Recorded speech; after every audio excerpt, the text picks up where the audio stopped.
Des entreprises frauduleuses et d'autres tuées par la compétition, voici 10 grandes entreprises qui ont fait faillite alors qu'elles étaient numéro 1 dans leur secteur. Bonjour les tortues et bienvenue dans cette nouvelle vidéo de Top Tortue. Comme toujours, n'oubliez pas de mettre un pouce vers le haut, de commenter et de partager cette vidéo. Ça aide la chaîne à se faire connaître. N'oubliez pas également de vous abonner et de cliquer sur la cloche pour être prévenu lorsque je sors une nouvelle vidéo. C'est parti pour notre top 10 des grosses entreprises qui ont fait faillite. La 4e est incroyable. Carelion. Le géant britannique Carelion se déclare en faillite en 2018. Ce géant du BTP était le numéro 2 britannique dans ce secteur et avait pourtant des contrats en cours auprès du secteur public qui s'élevaient à plus de 2 milliards de dollars.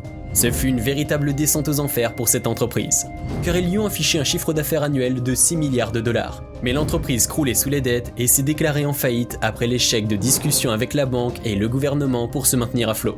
L'entreprise travaillait sur des gros projets, mais une dette colossale l'a fait disparaître. La crise de l'entreprise trouvait son origine dans la dette du groupe, s'élevant à près de 1,7 milliard d'euros et qui ne cessait de gonfler. Des interruptions de chantier et des retards accumulés ne rassurent pas la bourse. Le cours du groupe a dégringolé de près de 90% en un an. Theresa May, Premier ministre britannique, ne voulait pas prêter les 23 millions d'euros que le groupe demandait pour se maintenir à flot. Cette position a beaucoup été critiquée, mais Theresa May ne voulait pas attendre des contribuables de sauver une société du secteur privé. Enron. Enron était une entreprise américaine du secteur de l'énergie qui fut l'une des plus importantes entreprises américaines par sa capitalisation boursière. Elle avait des activités dans le gaz naturel et avait aussi un système de courtage qui lui permettait de vendre de l'électricité à des distributeurs de courant de l'État de Californie. En 2001, elle a fait faillite de manière retentissante. Ceci est dû aux pertes occasionnées par ses opérations spéculatives sur le marché de l'électricité qui avaient été maquillées en bénéfices via des manipulations comptables. Cette faillite fut un énorme scandale. L'entreprise affichait une augmentation de son chiffre d'affaires de plus de 20% par an entre 1990 et 1999. Le magazine Fortune a décerné à Enron le titre d'entreprise la plus innovante 6 années de suite. Ils sont les rois du monde. Malheureusement, derrière ces exploits incroyables se cachaient des fraudes démesurées. Grâce à divers montages financiers, Enron pouvait emprunter sans que cela apparaisse dans ses comptes. Le PDG d'Enron essaie de modifier la note de la dette de l'entreprise en 2001 après l'éclatement de la bulle Internet en approchant des ministres des États-Unis. Le gendarme de la bourse américaine, la SEC, ouvre une enquête le 31 octobre 2001. Enron se déclare en faillite le 2 décembre et 20 000 employés sont licenciés. Moulinex. Moulinex est une entreprise créée en 1937. Jean Mantelet l'a créée et rendue célèbre avec l'invention du moulin à légumes en 1954. L'entreprise connaît un immense succès grâce à ses produits de qualité et son design séduisant. Il invente plusieurs produits, les rendant vraiment incontournables. L'aspirateur de cuisine en 1961, la centrifugeuse pour des jus de qualité en 1963, le rôtissoir, la yaourtière, la cafetière électrique en 1971, le presse-agrumes. Ils étaient les pionniers de l'industrie du petit électroménager. Dans les années 80, ils étaient le numéro 1 en France, produisant plus de 180 appareils par jour. Malheureusement, la suite de l'histoire n'est pas rose. À partir des années 90, les ventes baissent face aux concurrents très compétitifs sur les coûts. En 1991, Moulinex rachète Krups, mais cette acquisition s'avère être une grosse erreur. Elle endette fortement Moulinex. L'entreprise est au bord du dépôt de bilan plusieurs fois et finit par sombrer par une liquidation judiciaire en 2001 avant d'être rachetée par SEB. Nokia. Nokia est une entreprise internationale de télécommunications fondée en 1865. Ils sont devenus numéro 1 mondial comme constructeur de téléphones en 1998. Son positionnement précoce dans le domaine de la téléphonie lui fait connaître un succès international. Nokia reste leader du marché jusqu'en 2011 alors que la révolution des smartphones fait reculer l'entreprise. En 2012, Samsung les dépasse et Nokia décline de manière vertigineuse. La marque a failli disparaître en 2014 mais a été rachetée par Microsoft. Microsoft choisit d'arrêter la commercialisation de plusieurs produits sous la marque de Nokia. Microsoft travaille sur la stratégie de la marque Nokia afin de la rendre florissante. Nokia devient par la suite l'un des premiers équipementiers de télécommunications au monde, dont les activités se répartissent entre des solutions réseau haut débit fixe, des logiciels et d'un pôle recherche et développement. Itineris. Itineris est une marque lancée par France Télécom en 1992 comme l'un des premiers opérateurs de téléphonie mobile. Itineris devient le leader du marché lorsque le secteur prend son envol. En 1998, l'entreprise couvrait 97% de la population française avec 7700 antennes relais et comptait 5,5 millions de clients, soit 49,6% de part de marché. Le nombre d'abonnés atteint les 10 millions en 1999. France Télécom, voulant se développer, achète le groupe britannique Orange, qui compte 6 millions de clients en 2000. La transaction s'élève à peu près à 40 milliards d'euros. À la fin de 2000, Orange compte 8 millions de clients au Royaume-Uni et Itineris en compte 14 millions en France. En 2001, Itineris disparaît et Orange récupère ses parts de marché. Mammouth. Cette enseigne d'hypermarché était souvent considérée comme la préférée des Français depuis sa création en 1969. La société connaît un immense succès, mais son développement est stoppé dans les années 90 par des lois bloquant la création de nouvelles grandes surfaces. Toute nouvelle implémentation d'une surface commerciale supérieure à 300 m² doit être soumise à une autorisation administrative. Le groupe Auchan, qui possède déjà des surfaces de plus de 10 000 m², choisit de lancer une OPA hostile sur la marque afin de la racheter en 1996. Une transformation des hypermammouths est donc rapidement menée par Auchan suite à l'acquisition. En seulement 6 mois, les magasins ont changé d'enseigne. Les méthodes de travail, le management et les systèmes d'exploitation de la marque sont modifiés. Mammouth disparaît officiellement en 2009 avec la fermeture de son dernier magasin dans l'Oise qui deviendra par la suite un Auchan. Kodak.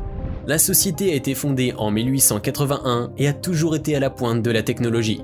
En 1888, ils ont lancé les premiers appareils photo utilisant un support innovant commercialisé sous la forme de rouleaux enduits sur une face d'une pellicule photosensible.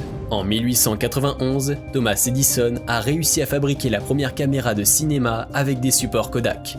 De plus, en 1897, Charles Pathé fonde son entreprise de cinéma et fusionne avec Kodak, donnant naissance à Kodak Pathé.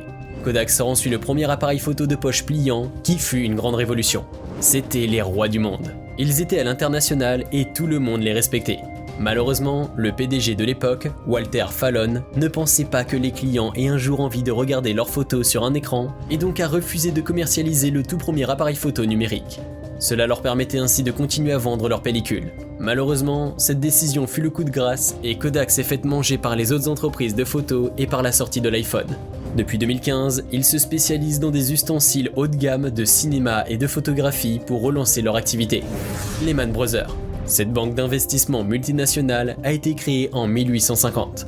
L'entreprise fait faillite le 15 septembre 2008 de manière spectaculaire, ce qui a précipité la crise économique mondiale de 2008. Cette faillite a été très controversée et de nombreuses causes sont à l'origine de cette catastrophe. Personne ne voulait reprendre la banque lors de la crise, alors que le trésorier cherchait un repreneur avec le président de la Fed. Début 2010, un rapport de justice américaine révéla que depuis 2007, la banque masquait son endettement. Des techniques comptables étaient utilisées de façon abusive. Leur bilan était donc erroné. Lehman Brothers était une banque extrêmement importante, donc la plupart des personnes la croyaient too big to fail. La chute de Lehman Brothers entraîne avec elle la bourse américaine. Pour pallier la crise, certains États nationalisent les pertes engendrées par les banques en difficulté et vont même racheter les actifs toxiques. WorldCom. WorldCom est une entreprise de télécommunications américaine fondée en 1983.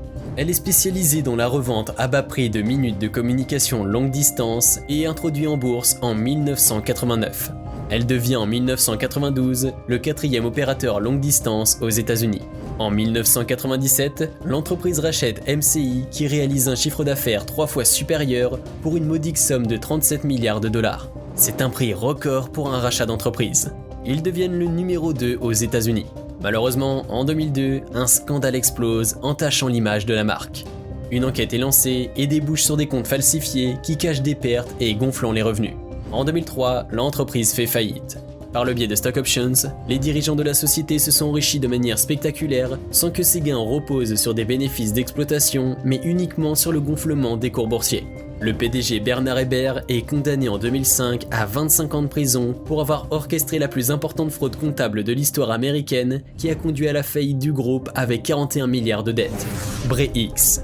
BreX est aussi une histoire d'une entreprise connaissant un succès historique mais qui finit par s'écrouler car toutes leurs performances étaient frauduleuses. Ce scandale a pris place au Canada en 1997. En 1997, l'entreprise devait ouvrir une mine d'or en Indonésie et déclencher un envol des cours extrêmement effréné alors que la société n'avait pas encore extrait 1 gramme d'or. Elle était valorisée à 2 milliards de dollars et la banque d'affaires américaine Lehman Brothers recommanda même d'acheter des parts de BreX car ils avaient fait la découverte d'or du siècle. Le site mystérieux était interdit à la presse. Il devait, selon BreX, contenir 200 millions d'onces d'or, soit l'équivalent de 4000 tonnes d'or. Ceci en faisait le gisement le plus riche jamais découvert au XXe siècle. Mais cette mine ne contenait pas d'or en réalité et causa la ruine de milliers d'investisseurs qui s'étaient rués sur les actions de BreX. L'ensemble des forages était frauduleux. De l'or était ajouté dans les échantillons utilisés pour simuler la présence du métal.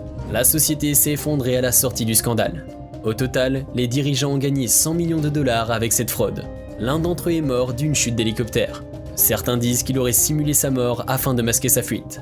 L'autre dirigeant est mort d'une rupture d'anévrisme 1 an après le scandale. J'espère que cette vidéo vous a plu et que vous avez appris beaucoup de choses intéressantes.